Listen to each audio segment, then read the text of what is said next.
Ibrahim Traoré didn't come to the United Nations to beg for justice, he came to expose the cost of its absence. His words ripped through the chamber like a warning siren the world refused to hear for too long. He stared straight into the eyes of the powerful and told them the truth they've buried beneath diplomacy and delay. He made no threats, but his message was more terrifying than any weapon: the UN is collapsing under its own cowardice. He reminded them that when the innocent cry for help and the most powerful institution on earth responds with silence, that silence becomes a verdict. Traoré didn't blame one country or one leader, he held the entire system accountable for the blood spilled in its shadow. He told the world that institutions that do not protect the vulnerable have no reason to exist. He revealed that the trust placed in the UN has become a myth, shattered by its failure to act when action matters most. He accused them not of incompetence, but of indifference.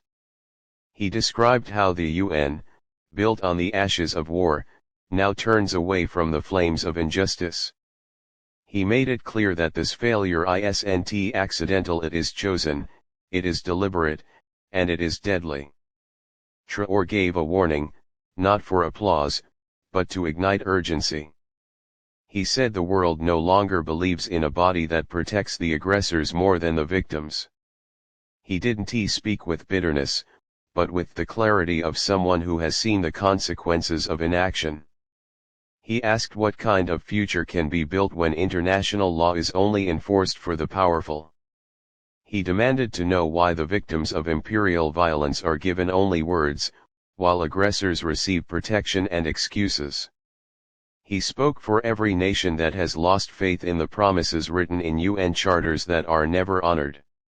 He told them the world doesn't need an organization that watches massacres in silence and issues statements after the graves are filled. He declared that if the UN continues to serve only the interests of the strong, it will collapse under the weight of its betrayal. He said the institution must either reclaim its purpose or prepare to be replaced by the will of the people.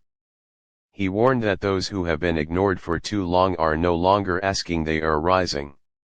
He made it clear that if the United Nations chooses silence, then the oppressed will build their own voice, their own justice, their own resistance. He shattered the illusion that time will heal what inaction destroys.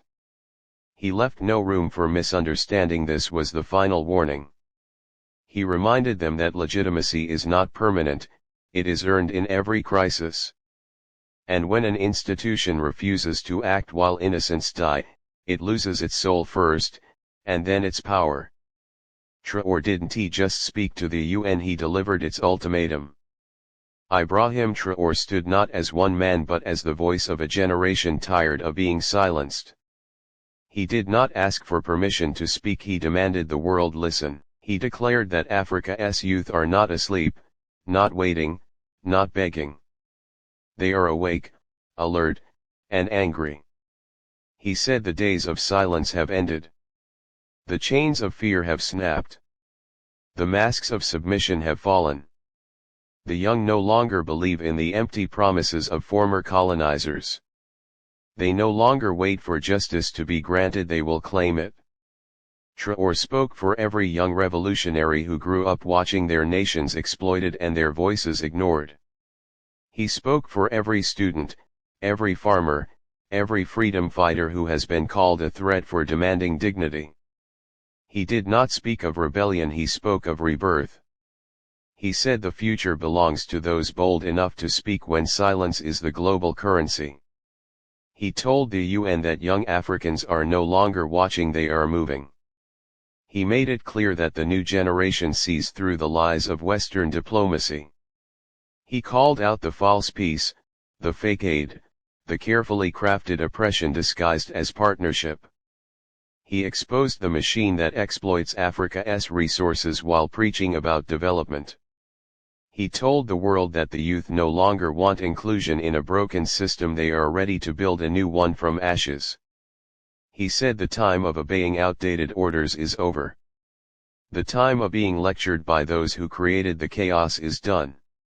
The youth have lost their fear and found their fire. He told them this fire is not for destruction, but for purifying the rotten roots of global injustice. He revealed that this generation doesn't want revenge, it wants truth.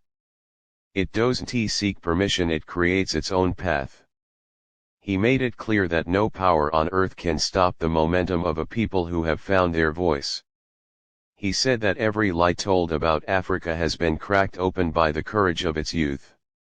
Traoré didn't ask for a seat at the table, he said the table itself will be overturned if it continues to serve only the powerful. He showed that silence is no longer safety, it is betrayal. He told the UN that the young are no longer impressed by words but by action.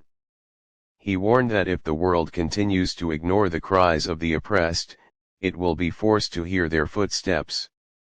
He did not whisper revolution, he declared awakening. He showed that Africa is not rising, it has risen. The youth no longer carry the burden of colonial history, they carry the vision of a liberated tomorrow. He proved that today's silence will become tomorrow's storm. He warned that the same young people they call rebels will become the leaders of a new world. He reminded them that voices suppressed become echoes that shake empires. Traoré didn't just speak for youth, he unleashed them.